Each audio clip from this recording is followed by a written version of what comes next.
দর্শক, আজকে আমাদের সঙ্গে উপস্থিত রয়েছে একজন গুণী এবং বিজ্ঞ পরিচালক জসীমউদ্দিন জাকির ভাই।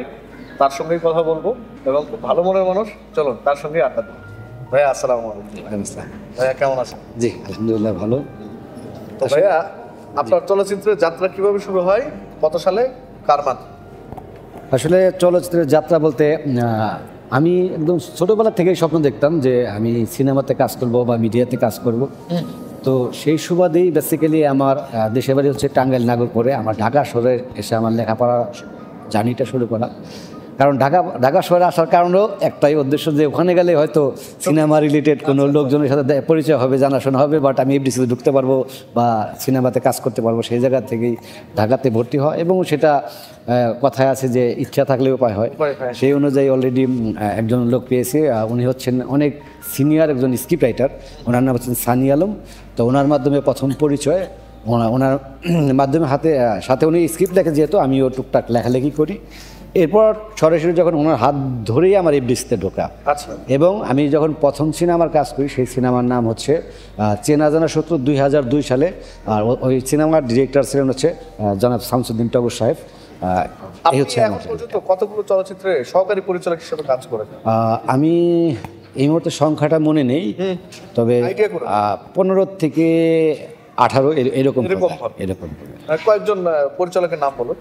যেমন আমি প্রথম কাজ করেছি জনাব শামসুদ্দিন টগর সাহেব, মোস্তাফিজুর রহমান বাবু সাহেব, তারপর সে অপূর্ব রানা স্যার, এম এ রহিম, তারপর হচ্ছে আপনার হারুনুর রশিদ। তো যাই হোক, ওনাদের সাথেই কাজ করেছে। নাদিম মাহমুদের সাথে একটা কাজ করেছি, নাদিম মাহমুদ সাহেবের সাথে। আপনার প্রথম নির্মিত চলচ্চিত্র কোনটি? আমার প্রথম নির্মিত এবং মুক্তিপ্রাপ্ত সিনেমা হচ্ছে মধু হই হই বিষ খয়লা, যেটা 2017-তে রিলিজ হয়েছে। অনেক ওই সময় অনেক ভালো চলছিল, যদিও সিনেমার ব্যবসা খারাপ ছিল, কিন্তু খুব ভালো রেসপন্স ছিল দর্শক। আপনি সর্বমোট কতগুলো চলচ্চিত্র নির্মাণ করেছেন? আমি নির্মাণ করেছি টোটাল 4টি সিনেমা। এর মধ্যে 2টা সিনেমা অলরেডি রিলিজ হয়ে গেছে, আর একটা সিনেমা সেন্সর হয়ে গেছে, ওটা হচ্ছে কলিজাতে দাগ লেগেছে। আরেকটা সিনেমার কাজ আটকে আছে একটু সমস্যার কারণে, যেমন সিনেমার নায়িকাটাকে আমরা এখন আর পাচ্ছি না। সেটা আমি চিন্তা ভাবনা করতেছি অন্যভাবে গল্পটা ঘুরিয়ে কাজ করব। সেই সিনেমার নাম হচ্ছে তুই ছাড়া শূন্য জীবন। এটা টিনেজ ছেলে মেয়েদের নিয়ে একটা গল্প এবং সত্য ঘটনা অবলম্বন। তো ওইটা এই মোট 4টা সিনেমা আমার করা হয়েছে, 2টা মুক্তি পেয়েছে এবং একটা সেন্সর হয়েছে। মুক্তিপ্রাপ্ত 2টি চলচ্চিত্রের নাম বলুন। আমার যে 2টা সিনেমা রিলিজ হয়েছে সেটা হচ্ছে, প্রথমেই বলেছি যে প্রথম সিনেমা রিলিজ হয়েছে 2017-তে মধু হয়ে বিষ খাওয়াইলা। আর এটা হচ্ছে লাস্ট যেটা রিলিজ হইলো মায়া দ্য লাভ, ওইটা গত রোজার ঈদে রিলিজ হয়েছে। ওইটার কাস্টিং ছিল বুবলি, আনিসুর রহমান মিলন ভাইয়া, সাইমন সাদিক এবং রোশন সহ অন্যান্য শিল্পী কলাকুশলী। সবাই তো তোমাকে খুঁজছে, আর আমি ভাবছিলাম যে আমার বউ বোধহয় কোথাও পালিয়ে গেছে।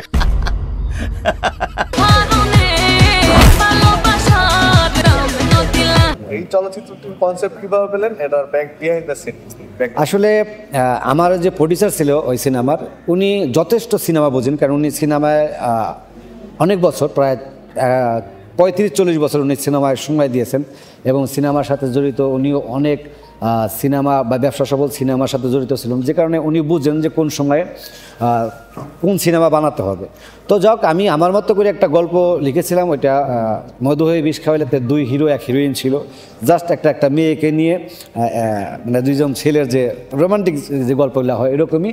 বাট আমার প্রডিউসার নামটা দিলেন মধু হয়ে বিষ খাওয়াইলা, কারণটা হচ্ছে ওই সময় একটা গান ছিল একটা বাচ্চার, খুব জনপ্রিয়, যে কারণে উনি ব্যবসায়িক চিন্তা ভাবনা করে এই গানটাকে একটু রিমিক্স করে আইটেম গান হিসেবে আমার সিনেমাতে অ্যাড করলেন এবং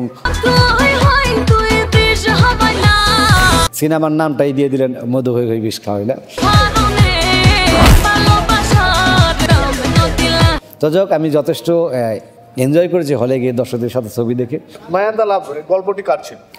মায়া দ্য লাভ গল্পটাও আমার লেখা ছিল। আপনার লেখা? হ্যাঁ, গানের গল্প। পেলেন কিভাবে?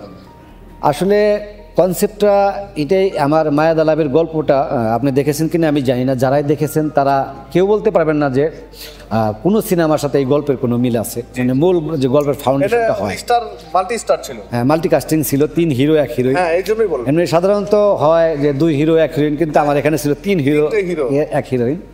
তো তো যাই হোক, এটার আমার গল্পের থিমটা জাস্ট এই জায়গা থেকে আমার মাথায় আসছিল যে আমরা কথায় কথায় অনেকে বলি যে আমি তোমাকে না পেলে বাঁচবো না। আমরা যারা প্রেম ভালোবাসা করি অনেক রোমান্টিক ডায়লগ যে আমি তোমাকে না পেলে বাঁচবো না, এটা কমন একটা ডায়লগ।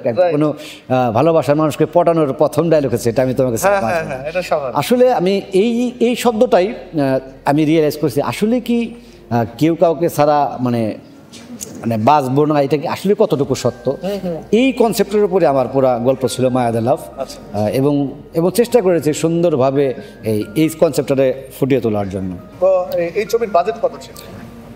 এই ছবির বাজেট আমার প্রায় 2 কোটি টাকার মতো, 2 কোটি টাকার মতো বাজেট ছিল। এই মাল্টিস্টার নিয়ে কাজ করার সময় কোনো এলোমেলো বা কোনো ঝামেলা, কোনো প্রতিকূলতা? হ্যাঁ, এটা তো আমি বিভিন্ন সময় বিভিন্ন ইন্টারভিউতেও বলেছি যে আসলে এই সময় মাল্টিকাস্টিং নিয়ে কাজ করা কি যে একটা যন্ত্রণার কাজ, মানে অনেক কারণ আমরা যারা মিডিয়াতে কাজ করি আমরা জানি যে হয়তো বুবলি আপুর শিডিউল পেলাম, মিলন ভাই পেলাম না, আবার 2 জনকে পেলাম, বাকি 2 জনকে পেলাম না, কারণ সবাই তখন ব্যস্ত ছিল এবং এখনও আছে। তো সবার শিডিউলটা একসাথে করাটা খুবই জটিল একটা প্রক্রিয়া। মাঝখানে আবার আমাদের মিলন ভাইয়ের ওয়াইফ মারা গেলেন, উনি আমেরিকার থেকে দীর্ঘ 1 বছর পর আসলেন।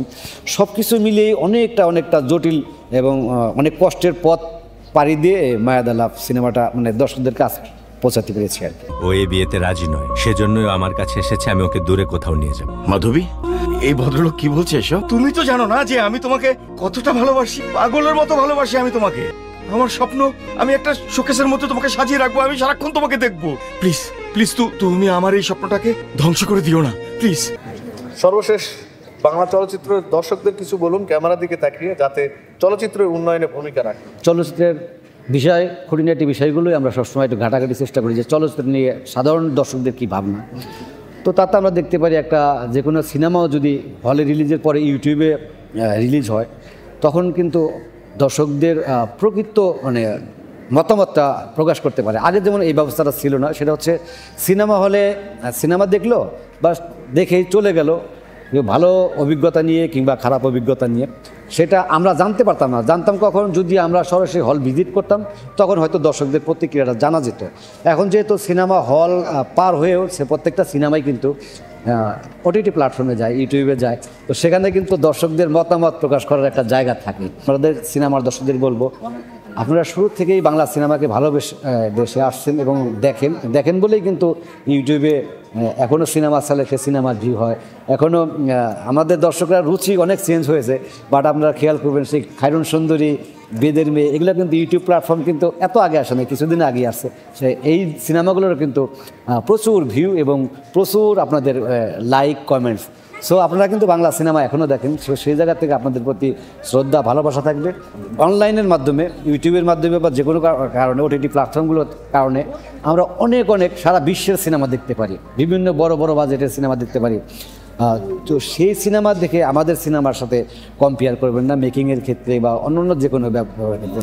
আমাদের সিনেমা অবশ্যই, আমাদের দেশ ছোট, আমাদের সামর্থ্য ছোট, আমরা সেই সামান্য সামর্থ্য নেই, কিন্তু আমাদের যে কথায় আছে স্বাদ আছে, সামর্থ্য নেই। আমাদের এই স্বাদটুকুই আমাদের এই স্বল্প বাজেটের মাধ্যমে আমরা প্রকাশ করার চেষ্টা করি। আপনাদের অনুরোধ করব, আপনারা বড় পর্দায় হলে এসে সপরিবারে সিনেমা দেখবেন এবং আমাদের সেই পূর্বের সোনালী দিনগুলো ফিরিয়ে আনবেন, সেই দায়িত্বটা আপনাদের কাছে নেবেন। ভালো থাকবেন সবাই, দোয়া করবেন আমার জন্য, দোয়া করবেন আমার ভাই দিন ইসলামের জন্য। ধন্যবাদ, আসসালামু আলাইকুম। ধন্যবাদ ভাই আপনার এই মূল্যবান সময় আমাদেরকে দেওয়ার জন্য। আর দর্শক আপনাদেরকেও ধন্যবাদ এতক্ষণ আমাদের সঙ্গে থাকার জন্য। আর ভাইয়ের সাথে আমি একমত, আমাদের এই সিনে লাভ চ্যানেলটি সাবস্ক্রাইব করে আমাদের পাশে থাকবেন। আসসালামু আলাইকুম।